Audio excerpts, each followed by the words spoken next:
Why can't I just be normal? She whispered, staring at her reflection in the dim light of her kitchen. Her Bible lay open on the table, pages worn, edges curled from tears and time. Why can't I just fit in? The silence that followed wasn't empty. It was electric. It hummed, alive with something she couldn't see but could feel pressing against her spirit. And then, deep within, she heard it. Because you weren't made to blend in. You were made to stand apart. Her knees buckled under the weight of that whisper. It wasn't guilt. It wasn't fear. It was purpose, raw, unpolished, undeniable. She had spent months trying to silence it, trying to convince herself that maybe if she went back to the same pew, smiled at the same faces, and nodded through the same sermons, the ache would fade. But it never did. The truth was, God had ruined her for ordinary.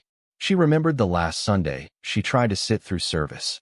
The choir sang, the preacher preached, but her heart felt caged. The words were beautiful, but the power was gone. It wasn't rebellion, it was revelation. The spirit that once moved her to tears now urged her to move out. She left quietly that day. No announcement, no drama, just obedience. Since then, the wilderness had become her sanctuary. Her prayers weren't polished, but they were powerful. Her worship wasn't loud, but it was real. The kitchen became her altar. The car became her war room. The bedroom floor, holy ground. She had been told she was drifting, that she was losing her fire. But she knew better. Her fire hadn't gone out. It had outgrown the box. Out there in the quiet, God had been rebuilding her, breaking pride, crushing fear, teaching her to listen more than speak, to pray when no one watched, to love without applause. And now, as the night pressed in, she felt it again, the call. The same one that burned through Moses' desert, that whispered to Elijah in the wind, that sent John crying in the wilderness. Get ready, the Spirit said. She didn't know for what. Revival? Rebellion? Revolution? Maybe all three. But she knew this. When the chosen rise, they don't rise to perform. They rise to proclaim. She wiped her tears, stood tall, and looked out the window at a sleeping world that didn't yet know it was about to be shaken. All right, Lord, she said, voice trembling but steady. I'll go. Because when God calls, you don't argue. You answer. And when he separates you, it's not to punish, it's to prepare. Some are called to crowds. Others are called to wildernesses.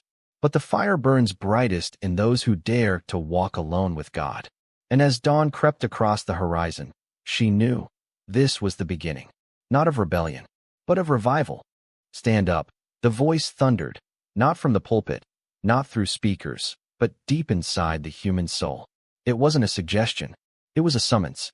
The kind that makes your pulse race, the kind that shakes something sleeping inside you awake. You could feel it, a fire that refused to die quietly. Too long had people worn the name of faith, but carried no power. Too long had we traded conviction for comfort, passion for routine.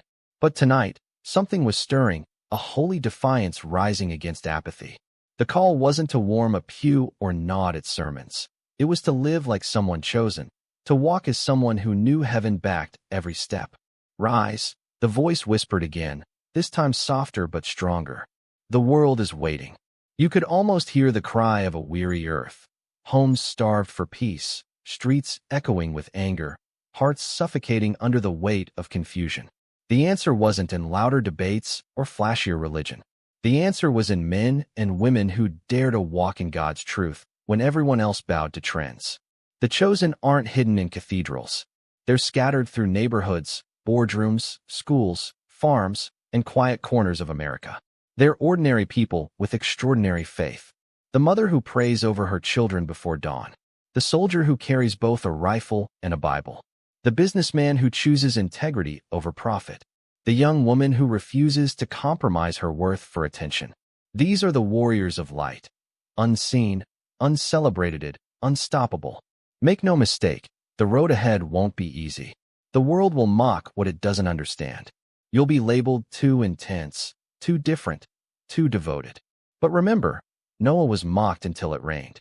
Truth always offends before it transforms. So, don't be afraid of standing out. The ones who carry the fire of God were never meant to blend in. The time for passive faith is over. It's time to live boldly, to speak with love and authority, to walk into dark places and carry the light. You weren't created to survive the times. You were created to shape them. God didn't breathe his spirit into you so you could sit in silence.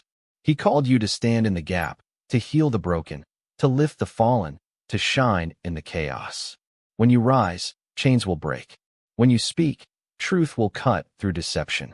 When you walk in obedience, heaven will move with you. You don't need man's permission. You already have God's command. This isn't about being perfect. It's about being willing. Willing to say, "Here I am." Willing to surrender pride, fear, and comfort for something eternal. Every time you choose faith over fear, love over hate, obedience over opinion, you're answering the call. So stand tall, not as a spectator, but as a soldier. Not as a churchgoer, but as a world changer. The same spirit that raised Christ from the dead lives in you. That's not poetry, it's power. Rise up, chosen ones. The stage isn't a platform, it's your life. The sermon isn't a speech, it's your example. The altar isn't at the front of a building, it's wherever your knees touch the ground.